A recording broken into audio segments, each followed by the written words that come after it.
On behalf of the General Assembly, I have the honor to welcome His Excellency Hage Geingob, President of the Republic of Namibia, and to invite him to address the Assembly. Your Excellency, Mr. Dennis Francis, President of the 78th Session of the General Assembly, Your Excellencies, Head of State and Government, Your Excellency, the Deputy Secretary General of the United Nations, distinguished delegates, ladies and gentlemen, Namibia congratulates you on your brilliant election as President of the 78th Session of the General Assembly.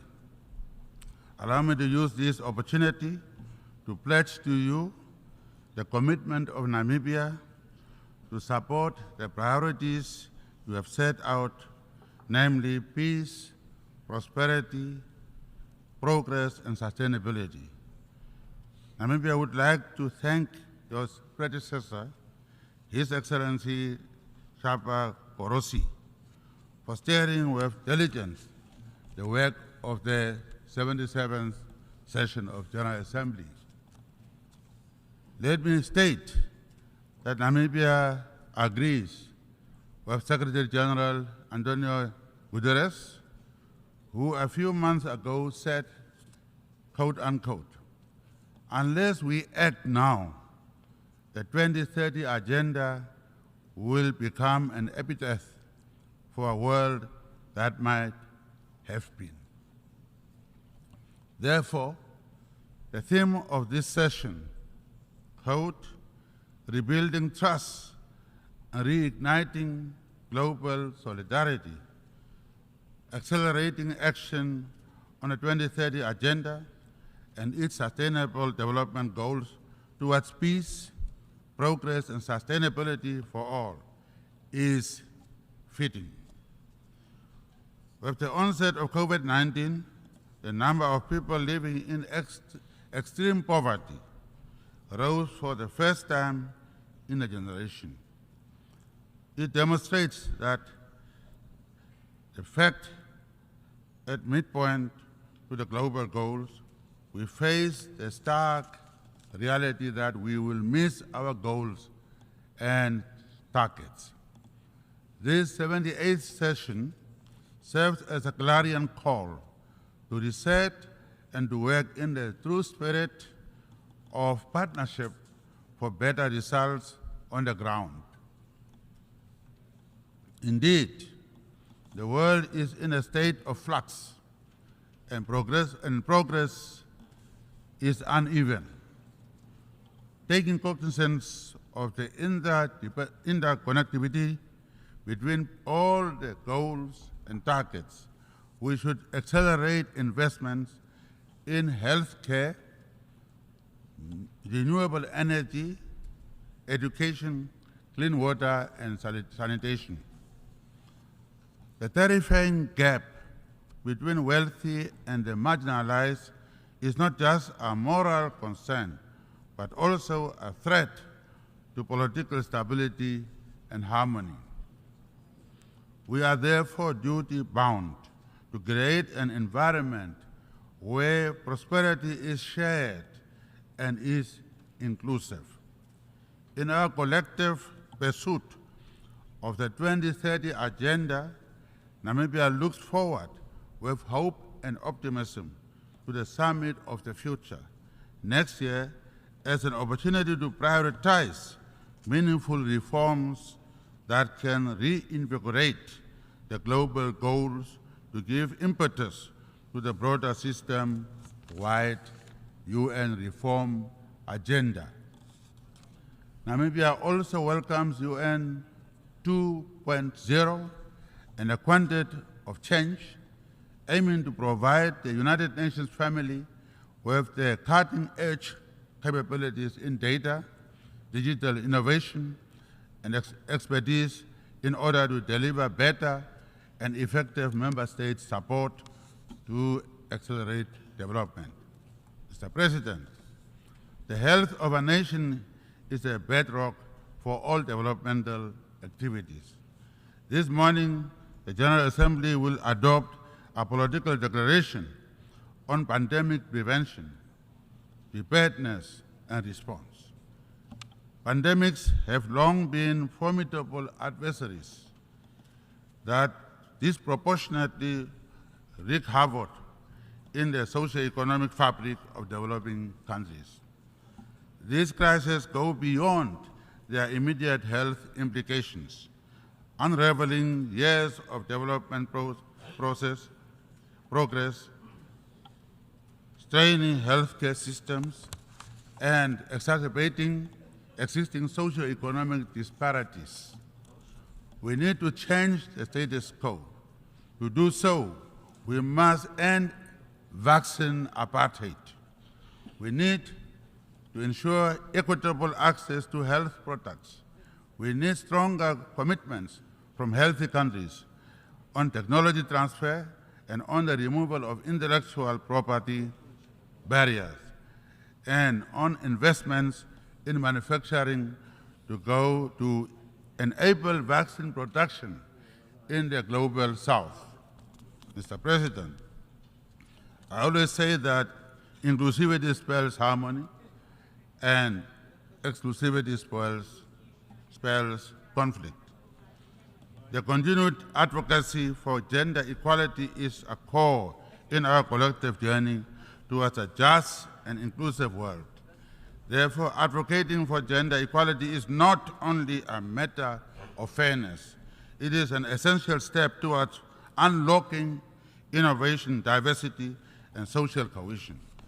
We are indeed proud to be ranked by the World Economic Forum Global Gender Gap Report of 2023 as number eight country in the world for the efforts to close the gender gap. In addition to having 44% female representation in Parliament, we have women in the positions of Prime Minister, Deputy Prime Minister, and current Deputy Prime Minister has been selected by the ruling party to be the candidate. And very soon after I leave, in a year's time, she may be the one to come and stand here, who is here with us. And 2/3 of our key banking institutions are headed by women. In the same vein, we believe in promoting inclusive and effective governance that ensures that the youth are integrated into decision-making structures to play their part in the future they have helped to shape. Mr. President, rapid advances in technology, quantum computing, and artificial intelligence are transforming the global landscape, offering unprecedented challenges and opportunities for growth and development. Therefore, developing countries should not be left behind in this digital revolution. Access to technology can bridge gaps in education, healthcare, and economic development, propelling nations towards progress.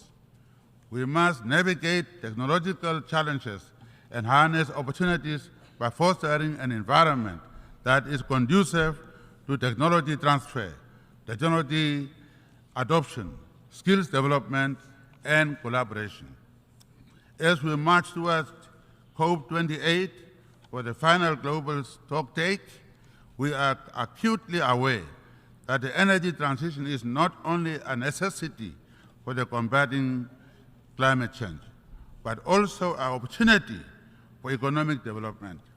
Consistent with their pledges made at the Paris Climate Summit in 2015, developed nations must provide financial and technological support to enable developing countries to shift to cleaner energy sources without hampering development. 3 years ago, during the 78th General Assembly, Namibia boldly announced its intention to change its economic structure by leveraging innovative financial tools to mobilize sustainable climate financing to combat climate change. 1 year later in Glasgow, Scotland, on the margins of COP26, we announced the development of large-scale green hydrogen projects that will provide the world with the clean molecules needed to decarbonize hard-to-abate sections. Today, we have more than 5 such projects under development, looking to deploy more than $20 billion in order to develop our world-class renewable energy potential to give our future generations a fighting chance against warming climate. Mr. President, developing a new synthetic fuels industry in Namibia is not just an opportunity to fight climate change, but indeed offers an unparalleled opportunity for green industrialization. Namibia has now attracted new industries that are looking to make use of the cheap, clean electricity and molecules that shall be produced in Namibia. One such pioneering example is the Oshivala project by High Iron, which plans to use Namibian-produced green hydrogen to deliver the first industrial production of iron at net zero emissions. During the first phase of the project in 2024, an annual output of 15,000 tons of direct reduced iron is planned. Oshivala will be one of the biggest primary production sites of green iron worldwide and is expected to sequestrate 27,000 tons of carbon dioxide emissions per year, equivalent to 50% of the carbon dioxide emissions of Namibia's entire power industry today. In order to transport the clean molecules to their final destination, shipping, which is yet another hard-to-abate sector, will also need to deploy innovative solutions. This is why Namibia is now developing green shipping corridors with Marx McKinney Moller Center for Zero Carbon Shipping as we look to map and fund the development of carbon-neutral maritime value chains from production, transportation, storage, and consumption of clean fuels and carbon-free products made in Namibia and traded with the world. We are working with Campaign Maritime Belge, a shipping company from Belgium, with plans to build a clean ammonia bunkering facility in Walvis Bay at a cost of more than €2.2 billion in partnership with Namibia's own Oldhaven lease company. On the 28th of September 23, this partnership named Plenary is expected to reveal plans to construct their first Namibian green hydrogen multimodal service station. I always say that you do not make peace with your friends. You make peace with your enemies. Punitive measures imposed for over half a century on the Republic of Cuba have brought untold hardships that have disenfranchised the Cuban people. The embargo against the Cuban people remains unjust and must therefore be lifted. Namibia appeals to the United States of America to remove the Republic of Cuba from the list of state sponsors of terrorism, as there is no evidence to support such classification. Selective punitive measures against Zimbabwe and Venezuela must also be lifted, as these measures constitute the greatest obstacle to the implementation of 2030 Agenda for Sustainable Development.